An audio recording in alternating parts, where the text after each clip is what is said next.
इतिहास संशोधक इंद्रजित सामंत यांना धमकी दिल्याप्रकरणी व छत्रपती शिवाजी महाराज, छत्रपती संभाजीराजे यांच्याविषयी आक्षेपार्ह वक्तव्य करणाऱ्या नागपूरच्या प्रशांत कोरटकरच्या अटकपूर्व जामिनावर कोल्हापूर येथील जिल्हा न्यायाधीश डी.व्ही. कश्यप न्यायालयात आज सुनावणी झाली। कोल्हापूर पोलिसांनी कोरटकरला कोर्टात हजर करण्याबाबत केलेला अर्ज न्यायाधीश कश्यप यांनी फेटाळलाय, अशी माहिती सरकारी पक्षातर्फे युक्तिवाद केलेले वकील विवेक शुक्ल यांनी दिली। प्रशांत कोरटकर याला हजर ठेवावं कारण त्याला अंतरिम जामीन दिलेला आहे म्हणून आपण पोलीस प्रशासनाच्या वतीने अर्ज दिलेला होता। तथापि नवीन जो कायद्यामध्ये सुधारणा आलेली आहे, म्हणजे क्रिमिनल प्रोसिजर कोडच्या ऐवजी भारतीय न्याय संहिता जी आलेली आहे त्याच्यामध्ये पूर्वी जी तरतूद होती आरोपीला हजर ठेवण्याविषयी, ती तरतूद आता काढून टाकलेली आहे। ती तशी तरतूद नसल्यामुळे कोर्टाने तो आपला अर्ज जो होता तो नामंजूर केलेला आहे आणि या जामीन अर्जाची अंतिम सुनावणी 17 तारखेला ठेवलेली आहे। 17 तारखेला या जामीन अर्जावर सुनावणी होईल आणि मग कोर्ट आपला जो अंतिम निर्णय असेल तो देईल। खरं तर 17 तारखेला जी आता सुनावणी होईल त्याला प्रशांत कोरटकर VC द्वारे उपस्थित राहू शकतो का, किंवा तसं बंधनकारक आहे का? तसं त्याच्यावरती काही बंधन नाही आहे। तर म्हणजे प्रशांत कोरटकरनं हजर राहिलं पाहिजे असं बंधन नाही आहे त्याच्यावर। एक प्रकारे 17 तारखेपर्यंत दिलासा म्हणायचा प्रशांत कोरटकरला? नाही, असं काही नाही, कारण पूर्वीच अंतरिम जामीन अर्ज मंजूर केलेलाच आहे कोर्टाने। अंतरिम अर्ज मंजूर करत असताना अंतिम युक्तिवादापर्यंत दिलेला आहे तो, त्यामुळे प्रशांत कोरटकरला दिलासा वगैरे असं म्हणायचं काही कारण नाही। व्हॉइस सॅम्पल घ्यायचे आहेत किंवा अन्य काही कारणं ताब्यात घेण्यासंदर्भात पोलिसांनी हे सांगितलेलं होतं, मात्र आता ह्या निकालामुळे काय तपासावर काही तपासावर परिणाम होण्याची शक्यता नाही, कारण 17 तारखेला जर अंतिम युक्तिवाद झाल्यानंतर कोर्ट त्याच्याविषयी निर्णय घेऊ शकतं आणि त्याच्यामध्ये जर व्हॉइस सॅम्पल घेण्यासाठी कधीही घेऊ शकतो आपण, त्याच्यासाठी काय कशाचीच हे नाही आहे। त्यामुळे तपासावरती त्याचा काही परिणाम होण्याचं कारण नाही आहे।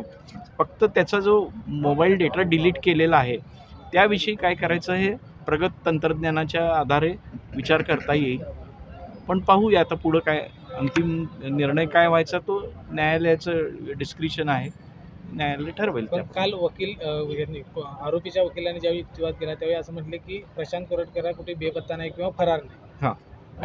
आता त्याच्यावर 17 तारखेपर्यंत तरी आता अटकेची कारवाई करता येणार नाही। 17 तारखेपर्यंत अटकेची कारवाई करता येणार नाही।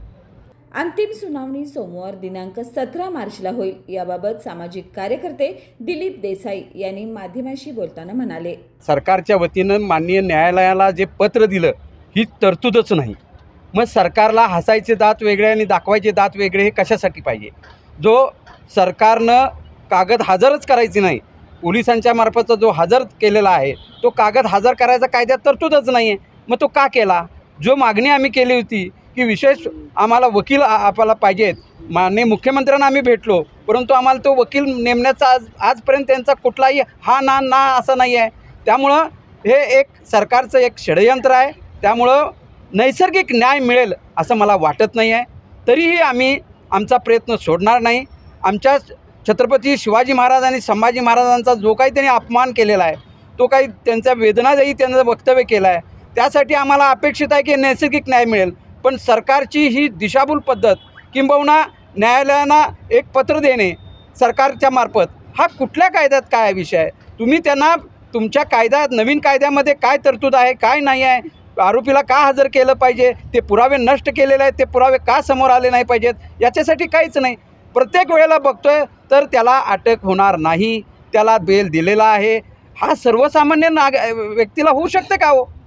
कुठल्याही परिस्थितीत साधा काही गुन्हा झाला तर ताबडतोब त्याला जेलमध्ये टाकलं जाते आणि या बाबतीत इतका मोठा छत्रपती शिवरायांचा अपमान करून सुद्धा या चिल्लर माणसासाठी मागे बंदा रुपया कोण आहे हा शोधण्याचा एक विशेष मार्ग एकूणच या सगळ्या प्रकारामध्ये पोलीस आणि सरकार कमी पडते असं म्हणायचं आहे का त्यांचे भूमिका त्यांची दुटप्पी आहे असं म्हणायचं? हे पहा, सरकारला आपण कोरटकरचा विरोध आहे हे दाखवण्याचा प्रयत्न ते करतायत, पण प्रत्यक्षात त्याला संरक्षण दिलं जाते हे संबंध महाराष्ट्राला यामधनं समजून आलेलं आहे। त्यामुळं आजही आम्ही आमचा प्रयत्न सोडणार नाही. न्यायालयाचे दरवाजे सतत ठोकणार आणि न्याय मागण्याचे प्रयत्न करणार. कितीही तुम्ही प्रयत्न केला, कितीही विशिष्ट जातीपातीचा विचार केला तरी आम्ही या देशातलं न्यायव्यवस्था ही सर्वोच्च व्यवस्था आहे. त्यामुळं न्यायालयाचे दरवाजे आम्ही सतत ठोठत राहणार. अशा पद्धतीने एकंदरीतच कोरटकर अटकेच्या संदर्भात आता कोर्टात तारीख पे तारीख सुरू आहे.